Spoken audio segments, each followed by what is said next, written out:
ngiyalithanda ngokulizwa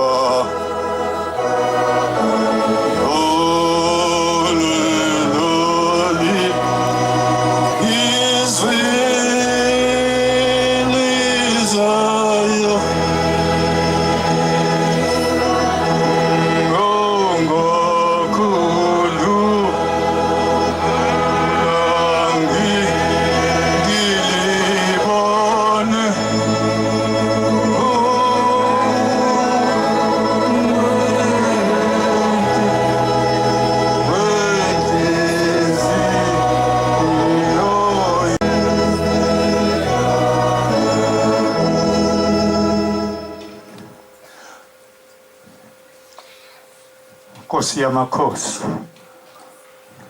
Mfundisi uMthembu lo wasemthwalume, lapho inhlangano iye khona emthonjeni wokuphila, kodwa umfundisi wasekhangela. Baba, ngiyaqala ukuma phambi kobuso bakho. Ngiyacela Nkosi ungiphe nje amazwi amabili ngobhombela isitimela samampondo efika ezweni lakithi emthwalume, wafikela emzini wakaNgcobo. AmaNazaretha ayengakabi maningi, ayeseyingcosane kakhulu. Wafike emzini wakaNgcobo, wayiphatha imvuselelo, ukuthe mase kuzokusa wabuza kumfana wakaNgcobo uthi, mntanami, awuthandi yini ukuyobona ngithandazela na? Wathi umfana kaNgcobo, baba, ngiyathanda ukubona. Lathi izwi, lungake mntanami, sesizawuhamba. Khona manjalo yabe sisukuma inkosi isiphuma ngesango, walandela umfana wakaNgcobo. Uthi lo mfana ngayibona inkosi ima ithi khimilili maqede, yabe sithi, baba, mangithunywa nguwena, sebenza umsebenzi wakho kulaba bantu. Abantu babelindile lapha ezansi esigodini, khona isiwa ngale. Umuntu uma ephonseke kulesiwa, noma inkomo noma imbongolo noma intoni, akubuyi. Uthi lo mfana, ngento engayibona ngamehlo ami, kwakufanele ukuba ngibe umshumayeli omkhulu wakwaShembe, kodwa ngiyilento engiyiyona. Uthi ngasibona isandla sihambe emoyeni, sihamba emoyeni. Uthi ngababona abantu lapha ezansi bekhala behlithiza amagwebu, maqede basukuma bonke ngejubane beqonde esiweni. Uthi lo mfana ngabambelela ekhanda, ngathi awubaze baphela abantu bakaNkulunkulu.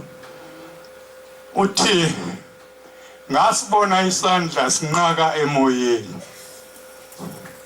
maqede bawa bonke abantu phansi, amukho owaya kophonseka esiweni ngomsebenzi kaShembe ayewenza phambi kobuso bami. Kwakufanele ukuba ngiphenduke, kodwa ngizange ngiphenduke, ngiyilento engiyiyona, futhi wayesewumuntu omdala. Ngiyabonga Nkosi ukungipha leli thuba. ngiyacela ukuba ukhumbule ubaba noma ngoba ubaba angimazi, angizange ngize ngimbone. Ngithe ngikhula wayengasekho emhlabeni, kodwa ke uma ngiyamazi hlale naye isikhathi eside. Ngiyacela Nkosi ukuba ubakhumbule, ngoba uma nguyena owenza ukuba ngikwazi ukuba umlandeli kaShembe.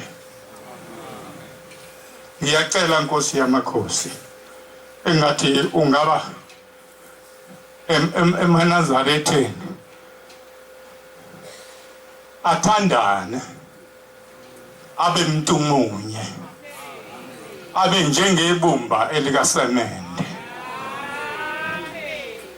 Ngoba uma amaNazaretha manje ehlukana phakathi, ayaphi lawa ahlukayo ahambayo? Asibiza ngubani ma esehambile? Ilokho engicela enkosini engathi lesihlabelelo singangabi into nje engazwakali, asibe moya munye, asibe njengebumba elikasemende. Konke esikwenzayo masithi unyazi ngolwethu, alube ngolwethu ngempela. Uma usulapha yaphesheya uzofike ubize luphi unyazi na? Ngoba ushiye la simemeza unyazi. Mase uyalapha ya uyobiza bani lapha ya? AmaNazaretha akathandani, AmaNazaretha angashiwo ukuthi aphathelana imkhonto. Akubona ukukholwa lokho.